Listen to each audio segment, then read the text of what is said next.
40 years, the most ruthless phantom in California's history was hiding in plain sight. He wasn't living in a cave or an underground bunker. He was in the suburbs, peacefully mowing his lawn. And this is the story of how a weekend genealogy hobby accidentally caught him. Different countries called him different names. The East Area Attacker, the Original Night Stalker, the Diamond Knot Killer. Different jurisdictions, same monster. Over 50 violent home invasions. 13 lives taken across the entire state of California. All the work of one man. He was meticulous. He studied his victims before striking. He knew their routines, their layouts, their schedules. He wore gloves. He left almost nothing behind. Almost. Because in the 1970s and 80s, he made one small mistake. He left a trace of his DNA at the scenes. He just didn't know that it would matter. For decades, that evidence sat in bags collecting dust. Not because detectives were lazy, but because the technology to use it didn't exist yet. When it finally did, investigators ran it through every criminal database in America. Nothing. He had never been flagged. He was on paper a ghost.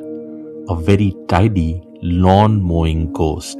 Retired detective Paul Holes spent the final years of his career consumed by this case. Entire task forces had come and gone. Leads dried up. Hopes faded. The Golden State Killer had become almost mythical, a monster that simply could not be caught. In 2017, a genetic genealogist named Barbara Rae-Venter had an idea. She took the suspect's DNA and uploaded it to GED Match, a free public genealogy website. The kind your aunt uses to discover she is 12% Swedish.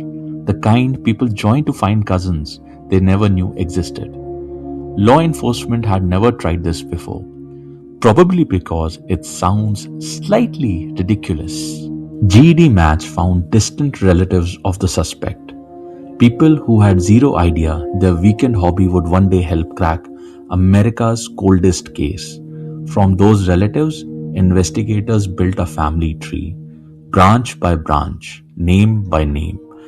Thousands of people narrowed to hundreds, hundreds to dozens, dozens to one. Joseph James DeAngelo, 72 years old, retired, living quietly in a suburb of Sacramento. And here's the detail that makes it worse. He wasn't just any civilian. Joseph DeAngelo had been a police officer. He knew how investigations worked. He knew how to avoid leaving evidence. He knew the system, because for years, he was the system. Investigators couldn't just arrest him based on a family tree. They needed his exact DNA, so they followed him quietly, patiently, and one day in a public parking lot, Joseph DeAngelo discarded a tissue. Officers waited for him to leave. They walked over, they picked it up, they tested it. It matched perfectly. On April 24th, 2018, police arrived at his home. DeAngelo stepped outside in his underwear. He was surrounded immediately. As officers closed in, he muttered to himself, apparently arguing with an imaginary figure he called the Destroyer living inside his head. He was handcuffed without a single struggle, just a frail 72-year-old man in his driveway, finally out of excuses. In 2020, Joseph James DeAngelo pleaded guilty to 13 murders and dozens of kidnappings.